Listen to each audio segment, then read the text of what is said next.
जय श्री राम। एस्ट्रोपल्स बाय नमिता में मैं आप सभी का स्वागत करती हूँ। और आज मैं आप लोगों के सामने सूर्य का गोचर यानी कि सूर्य अपने धनु राशि से निकलकर मकर राशि में प्रवेश करेंगे। और शास्त्रों में जब भी सूर्य एक राशि से दूसरी राशि में परिवर्तन करते हैं तो इसे संक्रांति कहा जाता है। और इस समय सूर्य 14 जनवरी को सुबह 9:03 पर मकर राशि में प्रवेश करेंगे, जिसे हम मकर संक्रांति बोलते हैं। और कैसा रहेगा हम सब के लिए ये सूर्य का ट्रांजिट, यानी कि सूर्य वर्ष 2025 में जो पहले बुध का ट्रांजिट हुआ, उसके बाद अब जो दूसरा ट्रांजिट है वो सूर्य का ट्रांजिट है। तो अब हम देखते हैं राशि अनुसार हम लोगों के लिए सूर्य का मकर राशि में प्रवेश।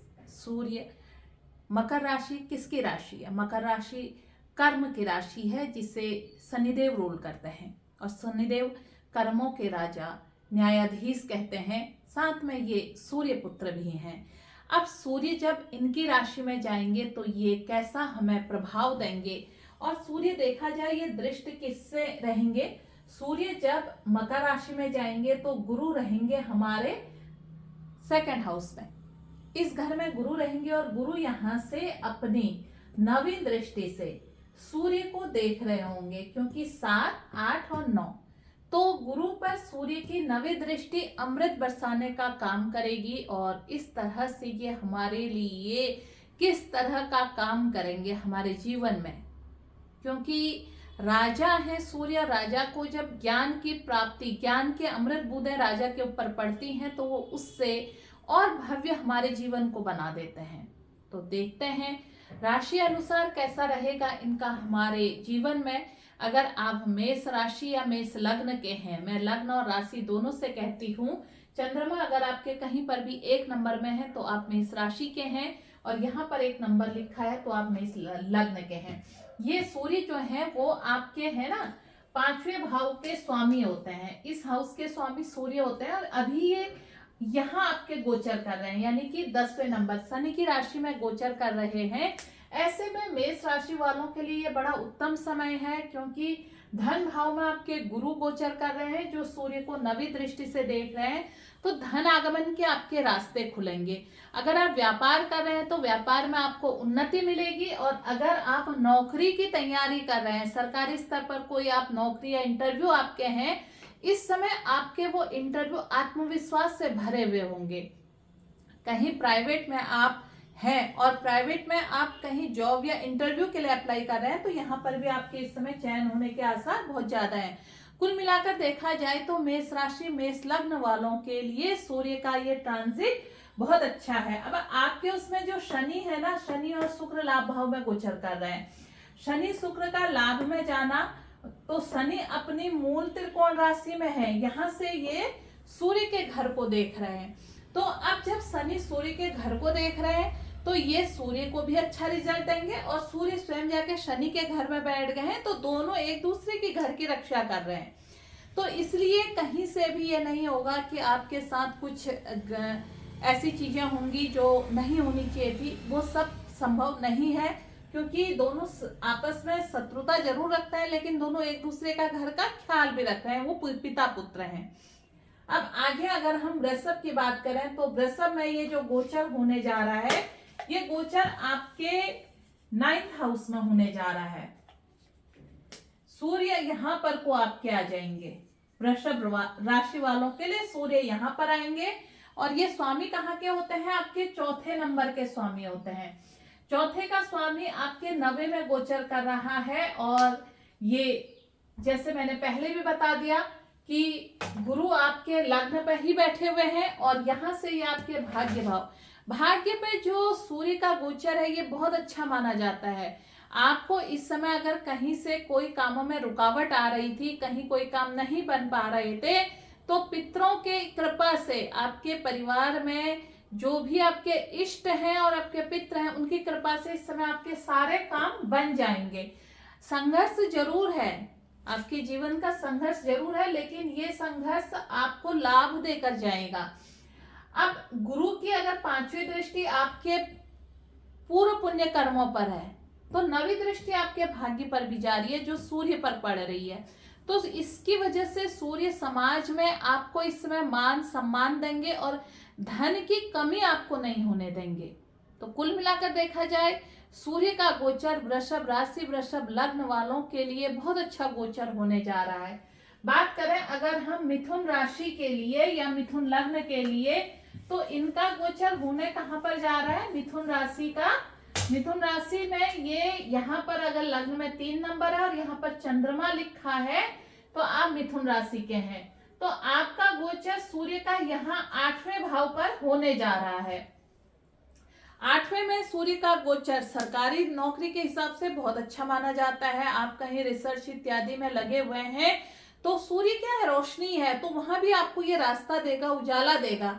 लेकिन आपने थोड़ा सा अपने पिता के स्वास्थ्य के लिए सचेत रहना है।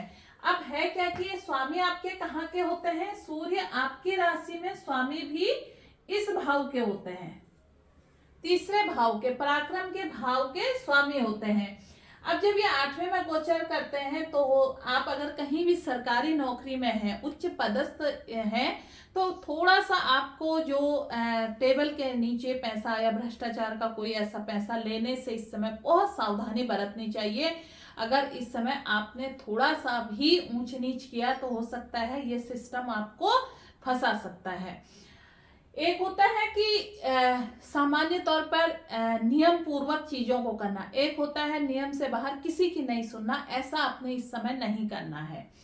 अब हम अगर सूर्य के बाद हम इस राशि की बात करें, कर्क राशि और कर्क लग्न वालों के लिए, मिथुन राशि के लिए थोड़ा सा इस गोचर में इन्होंने सावधानी रखनी है। कर्क राशि की बात करें, 4 नंबर पर आपके चंद्रमा होंगे और जो सूर्य आपके इस समय सप्तम भाव में गोचर करेंगे। तो सप्तम में सूर्य का गोचर, सप्तम में सूर्य का गोचर जीवन साथी के लिए थोड़ा सा कष्टदायक हो सकता है। जीवन साथी से तू मैं करने से आप बचें। बाकी अगर आप पार्टनरशिप में काम करते हैं, सरकारी सिस्टम से जुड़कर आप कोई काम कर रहे हैं, तो यहाँ आपको ये लाभ देगा। कर्क राशि वालों के लिए सूर्य का गोचर बहुत अच्छा है, क्योंकि आपका जो यहाँ से इनमें नवी दृष्टि गुरु की पड़ रही है, तो ये यहाँ पर आपके दाम्पत्य को तो स्थिर रखेंगे, पर वही थोड़ा सा मनमुटाव होने में ये उग्रता, क्योंकि अग्नि के कारक हैं, तो मनमुटाव करने से आप थोड़ा सा बचें। तू मैं अगर आप चुप रहेंगे तो ये चीजें, ये समय आपका दाम्पत्य में शांतिपूर्वक निकल जाएगा, लेकिन व्यापार में आपको अच्छा लाभ इस समय ये देकर जाएंगे। इसके बाद अगर हम बात करते हैं सिंह राशि और सिंह लग्न की, सिंह राशि और सिंह लग्न की, सिंह राशि और सिंह लग्न में जो ये आप ही के भाव के स्वामी हैं और गोचर कर रहे हैं इस समय सूर्य आपके 6ठे भाव में, सूर्य का गोचर यहां हो रहा है आपके। तो आप इस समय स्टूडेंट हैं और कोई कंपटीशन निकालना चाह रहे हैं और बहुत लंबे समय से आप लगे हुए थे, तो ये 1 महीना आप पूरे अपने जोश से और अपने आत्मविश्वास के साथ आप ये कंपटीशन देंगे, तो इस समय आपके तरक्की के निश्चित रूप से चांस हैं कि आप अपनी सारी चीजों को पार कर लेंगे। इंटरव्यू है तो इंटरव्यू आपका बहुत अच्छा रहेगा, और अगर आप किसी प्रतियोगिता परीक्षा में शामिल होने जा रहे हैं तो वो टाइम पीरियड भी आपका बहुत अच्छा रहेगा। इस समय कुछ आप नए कार्य योजना बना रहे हैं तो ये कार्य योजना भी आपकी अच्छी रहेगी। कुल मिलाकर सिंह राशि वाले अगर व्यापारी हैं उनके लिए अच्छा है। अगर आप सरकारी नौकरी में हैं तो आप पदोन्नति वगैरह आपकी नहीं हो रही थी, बाधित थी, तो इस समय वो भी बनेगी। कुल मिलाकर देखा जाए तो सिंह राशि और सिंह लग्न वालों के लिए ये टाइम पीरियड बहुत अच्छा टाइम पीरियड है। बात करते हैं हम कन्या राशि और कन्या लग्न की। ये जो आपके स्वामी है 12वें भाव के स्वामी बनते हैं, स्वामी आपके यहाँ के बने, और अभी ये गोचर आपके कहाँ कर रहे हैं, गोचर आपके ये इस समय पंचम भाव में आ जाएंगे। आपके सूर्य गोचर करते हुए सूर्य आपका गोचर यहाँ पर करेंगे। 5वें भाव में सूर्य का गोचर किसके लिए, शिक्षा के लिए, बुद्धि के लिए और विद्या के लिए, इन सब के लिए बहुत अच्छा बताया गया है। यहाँ पर अगर सूर्य है, कहीं आपकी संतान है और संतान कहीं कोई प्रतियोगिता परीक्षा दे रही है तो वहां भी उनके चयन होने का आधार बन जाता है। आप समाज को रोशनी दिखाने का काम करेंगे। आप अगर कोई सरकार से जुड़कर काम कर रहे हैं तो यहाँ वो आपको फायदा देगा। तो कन्या राशि कन्या लग्न वालों के लिए ये समय बहुत अच्छा है, क्योंकि शनि और शुक्र जो है ना आपके यहाँ पर गोचर कर रहे हैं, और गुरु आपके जो है वो इस समय भाग्य में गोचर कर रहे हैं। तो देखा जाए कन्या राशि कन्या लग्न वालों के लिए ये टाइम पीरियड जो आ रहा है ये बहुत अच्छा है। अब हम इसके बाद बात करते हैं तुला की। तो तुला में सूर्य जो है वो इस समय आपके चौथे भाव में गोचर करेंगे। यहाँ तुला में सूर्य आपके यहाँ आ जाएंगे, यहाँ गोचर करेंगे। यहाँ गोचर कर रहे हैं सूर्य, तो क्या है कि ये आपके दसम कर्म भाव को देख रहे हैं। कर्म भाव में आपकी इस समय नाम और एक पहचान अलग से आएगी। आप सरकारी स्तर पर काम करते हैं तो सरकारी स्तर में आपको इस समय किसी पुरस्कार से नवाजा जा सकता है, और साथ में कर्म क्षेत्र में आपको सफलता मिलेगी, क्योंकि सूर्य के साथ शनि कहाँ गोचर कर रहे हैं आपके, शनि आपके पंचम में ही गोचर कर रहे हैं। संतान अगर कहीं कोई प्रयास कर रही है तो संतान की तरफ से भी आपको काफी मान और सम्मान मिलेगा। इस तुला के बाद अगर हम बात करें वृश्चिक राशि, वृश्चिक राशि के लिए ये टाइम पीरियड बहुत अच्छा है, क्योंकि आपके ये स्वामी होते हैं पांचवे के, और आपका ये गोचर कर रहे हैं तीसरे भाव में। सूर्य का गोचर यहाँ है। अब जब सूर्य पांचवे के दसम भाव का स्वामी जब कर्म भाव में पराक्रम में आता है, कर्म भाव का स्वामी जब पराक्रम में आता है तो यहाँ से ये सीधे कहाँ देखता है, भाग्य को देखता है। तो जो अगर आप लोगों के पूर्व जो पित्र हैं, जो हमारे पूर्वज हैं, वो कहीं से भी बहुत अच्छा करके गए हैं, तो ये भाव आपका इस समय यहाँ जागृति कर देगा, और ये भाव जागृत होगा तो आपको अपने पितरों की कृपा से इस समय बहुत अच्छा टाइम पीरियड आपके लिए यह है। आप जो चीज इस समय पाना चाहोगे, मैं तो कहूंगी कि आप बस इन चीजों की इस समय मात्र आराधना कीजिए सूर्य की, क्योंकि कर्म भाव है ना सूर्य आपका, तो आप सूर्य की आराधना करेंगे, अपने पितरों की आराधना करेंगे, उतने से ही आपको इस समय सब कुछ हर चीज की प्राप्ति हो जाएगी। हम इसके बाद अगर बात करते हैं धनु राशि की, धनु राशि में सूर्य जो गोचर करने जा रहे हैं वो सूर्य आपके सेकंड हाउस में गोचर करने जा रहे हैं। धनु राशि में ये स्वामी कहाँ के होते हैं, आपके ये 9th हाउस के स्वामी होते हैं। भाग्य का स्वामी जब धन में गोचर करता है तो ये अच्छा होता है, क्योंकि भाग्येश का स्वामी धन भाव में जाकर ये आपको धन की कमी तो होने नहीं देगा। आप वाणी से भी प्रखर हैं, और वाणी से प्रखर होने से क्या है, अब आपकी वाणी में इस समय क्या हो गया है कि आपकी गुरु की नवी दृष्टि पड़ रही है। तो आपके इस समय आप जिससे बोल दें या आप जो कुछ कह दें, इस समय आपकी वो चीजें कंप्लीट रूप से पूरी होंगी।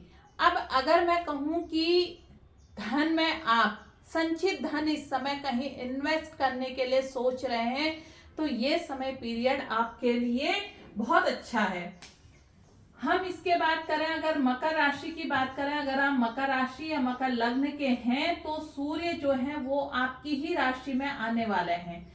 14 तारीख से सूर्य आपकी राशि में आ जाएंगे। अब यहाँ पर सूर्य क्या है, अगर यहाँ आ रहे हैं तो ये आपको पद मान सम्मान, क्योंकि हमारे व्यक्तित्व पे ही आके उजाला कर गए, हमारे व्यक्तित्व पर आके सूर्य का हमारा आत्मविश्वास बढ़ा दिया है। 14 तारीख से अगर सूर्य यहाँ आते हैं तो ये आपको सब कुछ देने के लिए आएंगे, और ये आपका बहुत अच्छा टाइम पीरियड है इस समय का। अगर सूर्य आपकी राशि पर आकर आपको कहीं आप कोई चुनाव इत्यादि के लिए प्रयासरत हैं, आपने कहीं नाम आपका चल रहा है तो वो चीज आपको मिल जाएगी। आपका किसी पद के लिए नाम नॉमिनेट हो जाएगा। आप जहां नौकरी कर रहे हैं वो समय पीरियड आपके लिए बहुत अच्छा है। देखा जाए तो मकर राशि मकर लग्न वालों के लिए ये टाइम पीरियड बहुत अच्छा है। अब हम अगर कुंभ की बात करें, कुंभ राशि में ये जो गोचर करने जा रहे हैं, ये 12वें में गोचर इस राशि में आपके गोचर करने जा रहे हैं। अब जब सूर्य यहाँ है और आपके ये किस भाव के स्वामी है, सूर्य आपके सप्तमेश हैं, सूर्य आपके 5वें भाव 7वें भाव के स्वामी है, और गोचर कहाँ कर रहे हैं, 7वें का स्वामी 12वें में गोचर कर रहा है, तो इस समय आपका ये कई चीजों का व्यय तो कराएगा। धन का आपने खास तौर पर ध्यान रखना है, क्योंकि 11-12 धन भाव के जो ये स्वामी है, 12-1-2 ये जनता के भाव में, सुख के भाव में गोचर कर रहे हैं। यहाँ से इनकी नवी दृष्टि जो है आपके व्यय पर भी जा रही है। ये व्यय तो आपसे करवाएंगे, लेकिन अगर आप धार्मिक कार्यों में व्यय करते हैं तो ये व्यय आपके लिए अच्छा होगा। थोड़ा सा आपने सोच समझ कर व्यय करना है। जितना आप इस समय चैरिटी वगैरह करेंगे वो आपके लिए अच्छा होगा। विदेश के रास्ते आपके लिए खुले हैं। विदेश के लिए आपका कोई भी काम में रुकावट नहीं आएगी। अब हम अगर मीन राशि की बात करें तो मीन राशि में जो ये गोचर करने जा रहे हैं, ये आपके छठे भाव यहाँ गोचर करने जा रहे हैं। यहाँ पर आपकी छठे भाव रोग रिपु ऋण में गोचर करने जा रहे हैं। अब ये आपके स्वामी कहाँ के हैं? मीन राशि में 12, 1, 2, 3, 4, 5 इस भाव के ये स्वामी बनते हैं। इस भाव के स्वामी बनता गोचर कर रहे हैं आपके लाभ भाव में। यहाँ सूर्य का ट्रांजिट है आपका लाभ में, और जब सूर्य लाभ में जाते हैं तो ये हर तरह से आपके लाभ के रास्ते खोल देते हैं। अब आपने ध्यान क्या देना है, संतान के लिए कहीं से कोई कमी नहीं होगी। संतान कहीं प्रयासरत थी तो उसको इस समय रिजल्ट आपकी संतान को आपका 100% देखने को मिलेगा। इसके अलावा आपके ज्ञान में वृद्धि होगी। आपका मन अनायास ही कुछ नई चीजों को पढ़ने के लिए करने लग जाएगा। 12 के बाद हम 1-2 यहाँ आपके कौन गोचर कर रहे हैं? यहाँ आपके गुरु गोचर कर रहे हैं, और गुरु आपके कहाँ देख रहे हैं? यहाँ से आपके गुरु 7वीं दृष्टि से आपके भाग्य भाव को देख रहे हैं। तो ये आपके पूर्व जन्म के जो हमारे पूर्वजों ने कर्म किए हैं उनको भी जागृत कर रहे हैं। अब हमारे पूर्वजों ने अगर हमारे यहाँ बहुत अच्छे कर रखे हैं तो इस समय आपको बैठे बैठे भाग्य से बहुत कुछ मिल जाएगा। और अब आपने ध्यान क्या रखना है, यहाँ पर को यहाँ है तो यहाँ आपका पद प्रमोशन होना निश्चित है। कहीं सरकारी स्तर से आप जुड़कर कार्य कर रहे हैं, कोई सरकारी चीजों को आप फॉर्म इत्यादि भर रहे हैं तो वहां भी आपको लाभ मिलेगा, वहां भी आपको सफलता मिलेगी। सूर्य की 7वीं दृष्टि संतान पक्ष पे जा रही है। संतान पक्ष में जाने से क्या है, थोड़ा सा जो अगर आप महिला हैं और गर्भवती हैं तो आपने इस समय थोड़ा ध्यान देना है। अगर डॉक्टर ने आराम बता रखा है तो आपने आराम ही करना है, बहुत ज्यादा पेन नहीं लेना है। इस समय चीजों को दौड़ा भागी से थोड़ा सा बचना आप लोग। बाकी अगर जिनकी संतान इस समय कहीं कुछ फॉर्म इत्यादि भरने जा रही है या कहीं किसी चीज में प्रतिभा करने जा रही है तो उनके नाम बहुत आगे चलेंगे और आप संतान के नाम से भी समय जाने जाएंगे। हो सकता है आपकी संतान कुछ ऐसे इनोवेटिव काम करे जिसकी वजह से आपको आपका नाम हो। तो देखा जाए तो मीन राशि और मीन लग्न वालों के लिए सूर्य का गोचर सामान्यतः अच्छा है। भाग्य का स्वामी जब लाभ में गोचर करता है तो यह हमें कुछ न कुछ लाभ देकर जाता है। तो ये था मेरा मेष राशि से लेकर मीन राशि तक का सूर्य का ट्रांजिट। फिर मैं आप लोगों के लिए एक नई जानकारी बहुत जल्दी लेकर आऊंगी। नमस्कार, धन्यवाद।